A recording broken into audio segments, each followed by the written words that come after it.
hin khu khăn tâu na amitin lung lai a lo din ta lấy kí pa nan đi dèm hơi đi nam mi te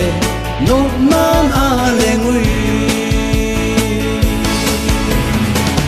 khăn đông te kí pa na chun lệ dâu ca na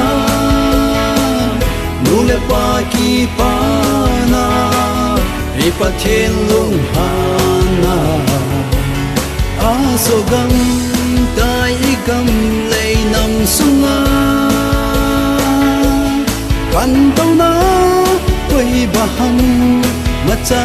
na jong hoi ba ham khang dang nu le pa te gel ki mun i nam su hi kha pa hi ta ole ven tin nu na ta lo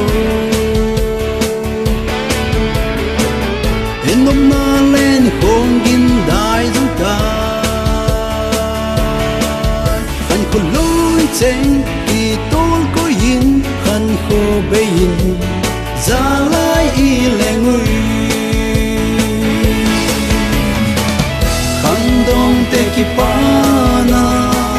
chun lệ dâu ca na nu lệ pa kỳ pa na ri pa thiên lung hana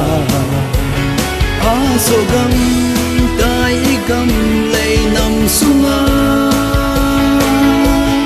kan tau na hoi ba ham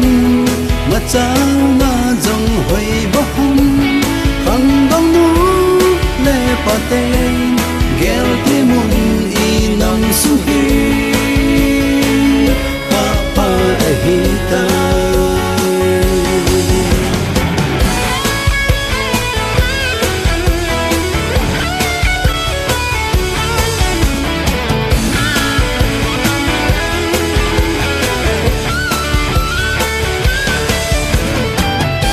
lên ham đam lệ phai chấm gama dù lệ va gam sa ham lam đắng ta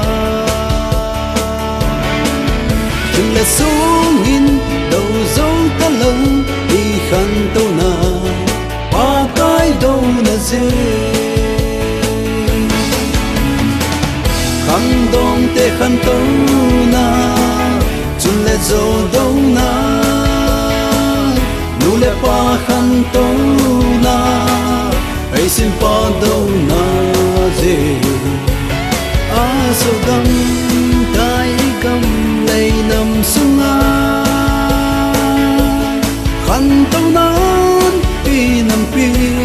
ba lai zol chân gay zong le Christo men lang lova khăn tâu na chu pan na be